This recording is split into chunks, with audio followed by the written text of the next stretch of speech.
I think, Bala Falls is a tiny place.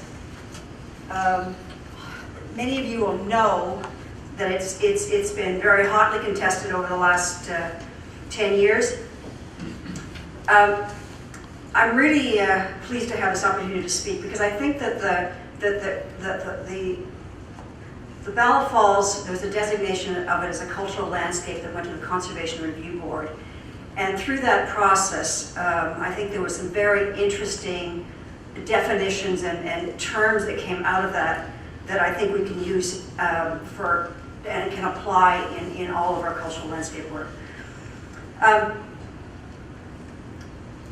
What I want to discuss is the relationship of valued by community and traditional historic patterns of use in determining cultural value, and how we might use similar thinking in identifying the cultural value of historic places like our main streets and our Kensington Market, to ensure that we identify and protect the elements that support the ongoing historic use or patterns of use of a historic place. I'll start by explaining what about the Bala Portage was valued by community, and explain a little bit about the place and give a background on how this matter came to be before the Conservation Review Board. I will then talk about why a similar approach to designated cultural landscapes like an Ontario Main Street would give a different result than some of our current practices. I've only got 15 minutes to do this, so here we go.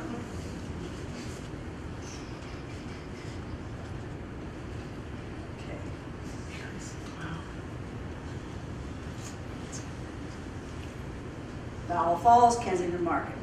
That's where we're going to begin and end. So here we are. Here we are at Bala Falls, 2008. You've got a lot of people gathered on a rock because they're not happy. The province has agreed to allow a Hydra plant to be developed on a place that has huge significance in this community. So this is the beginnings of a protest movement. What I want to describe here, and in being involved in this, I've been involved both as ACO president, as an activist, and as a professional heritage planner architect. And the two parts of my work do mix and sometimes get me into trouble, both sides of it. But here, the sense of ownership of this place locally is visceral. The kind of emotional attachment to the place, which goes through several generations. I want to talk about this in terms of this notion of value by community. So what do they value? Here we are. Something as simple as being able to land a canoe in this place was threatened by the Hydra project. And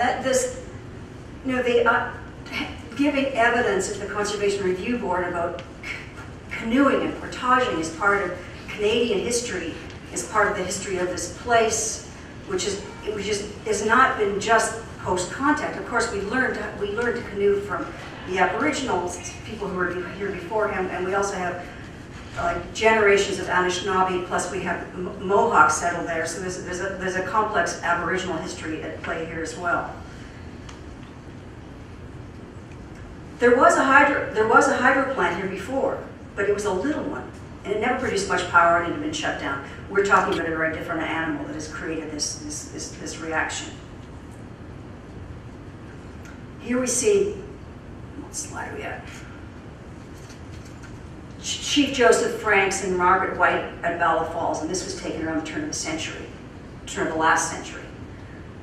And you can also see in the tiny little photograph, there's a whole lot of people's gathering canoes at the edge of the falls.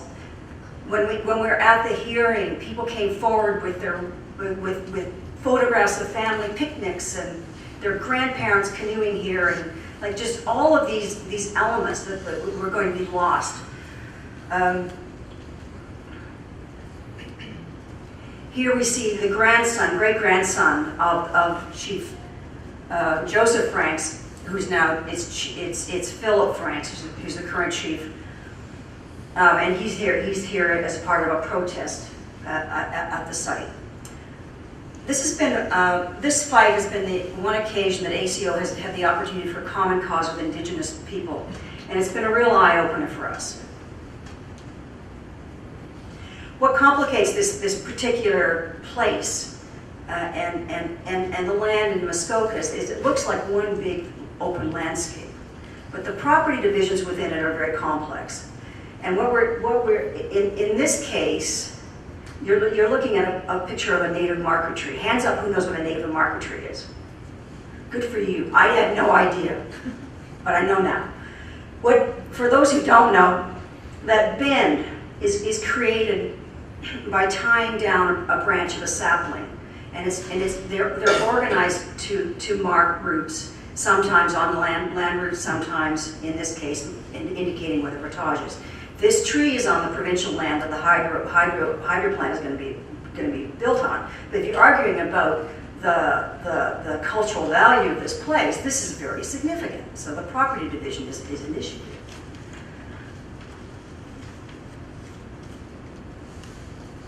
So this is the bigger picture. So just to sum up, what's valued by the community? The ability to take the shortest route with a canoe, the scenic value, beauty of the falls, the views from the site down the river. These are all pretty simple things, and probably shouldn't warrant this kind of like having to protect it. These lands are in public ownership. We should be able to continue to use them, but that's not the case that we're in. In going to the hearing, what rang in my mind is just over and over and over is this notion of value by community, which is in so many of our heritage. It's just there. But I don't think I'd ever been in a situation where it was just the attachment was so strong, and so active and so organized over such a small place.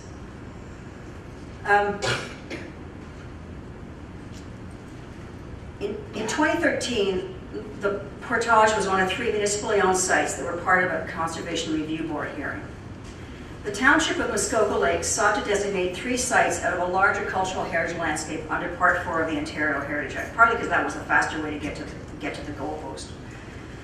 In order to continue to be able to use them as they always had, I should note that subsequent to the Conservation Review Board decision, the municipality went on to do a larger Part 5 heritage conservation cultural landscape designation, which Wendy Shearer, she did the work on that. So there has been an expansion from the sort of spot Part 4 designations to the larger cultural landscape.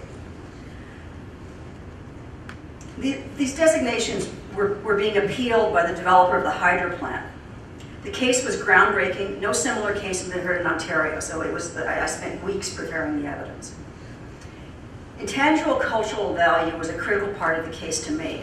What we had to do was argue for protection of these physical places in order to preserve their use as places of community activity and important places of community memory.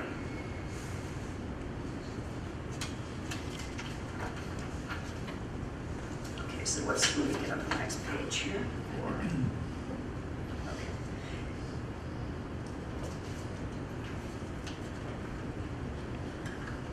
The argument against designation was largely based on absence of material culture and a perceived abuse of the Ontario Heritage Act. I mean, heaven forbid we should try to protect a place that everybody values using the Ontario Heritage Act. Me, sarcastic? We won the Conservation Review Board hearing, and the town went on to designate all 3 sites. But let me read you a little bit from this decision, and then take you to considering how such an approach to the cultural value of a historic use or patterns of use might be brought to bear in some of our threatened urban places. So the first question is, when can a use hold cultural heritage value or interest? The Act, and this is in the decision, the Act does not consider the use of a property in the context of land use planning. It does recognize through Regulation 906 that a use can have historical or associated value through a direct association with a theme, event, belief, person, activity, organization, institution is significant to a community. And an intended unique or traditional use that is directly associated with the property can gain cultural value or interest to the community. The review board finds that these traditional values, there's a whole bunch of dots that begin on this next part of the quote. The review board finds that these traditional values, traditional activities of the portage landing on Moon River property have cultural heritage value or interest to residents and visitors to Bala, and part of the water-based experience of the area. The property is a landmark directly associated with the water-based activity characteristic of the community of Bala. So, let's move to the city. So, basically, the notion in writing the description and the designation and the statement of significance, we were trying to describe the features of that portage that you had to protect in order to be able to continue to portage there. So that's not the kind of stuff that we usually see. So here in Restaurant Row, the last three-story row in the area, which has been redeveloped at a breathtaking pace with high-rise development. Restaurant Row is full of independent businesses, mostly renting premises from landlords that are being picked off one at a time. One of the properties was being rezoned as a high-rise condo with just the facade of the building being saved. The restaurateurs protested, taking the proposal to the OMB. My thesis is that the Ontario Heritage Act can and should be used to protect not just the vestiges of a place, but also the activity that the built form supports, which was what was at stake for the restaurateurs. The unrecognized loss here is the historic use of the property as home to small-scale family-run businesses, which is an intangible heritage value that we could protect under the OHA if we chose to. We're disconnecting the facade and applying it to a new building. It no longer reflects an internal function, so we're thereby losing its meaning and a significant measure of its heritage value. The proposed alteration obliterates the historic pattern of use and with it, its intangible heritage value. In failing to identify the ongoing historic pattern of use as a key heritage value of the property, focusing solely on protecting only the physical fabric, we are preserving only a subset of the heritage values present in these properties, reducing a fully operating property to just a remnant skin, albeit a handsome one. I forgot to turn my timer on, so you're on, Alex. So we're how many? You got about 3 minutes to go. Okay, all right. BC in place. So here we are. I want to give a nod to Robert Alsop for coining the term urban taxidermy, which is, here we have at BC in place, we have an example of beautifully conserved facades, carefully restored, but which are now meaningless window dressing on a new development. I'm not saying this should never be done, but I'm thinking about the future of our heritage fabric. We need to think about whether or not its urban social role should be considered. So next, let me jump to Kensington Market. Here are some of the faces of the market, some who have been here for 30 or 40 years, some newcomers, all part of a crazy whole that is unique in Canada and perhaps in the world, and it's fragile. It's kind of lovely the way Kensington Market keeps popping up because it's a challenge. We have, in Toronto, we have this same visceral attachment to Kensington Market. People who live there have the same attachment to the place.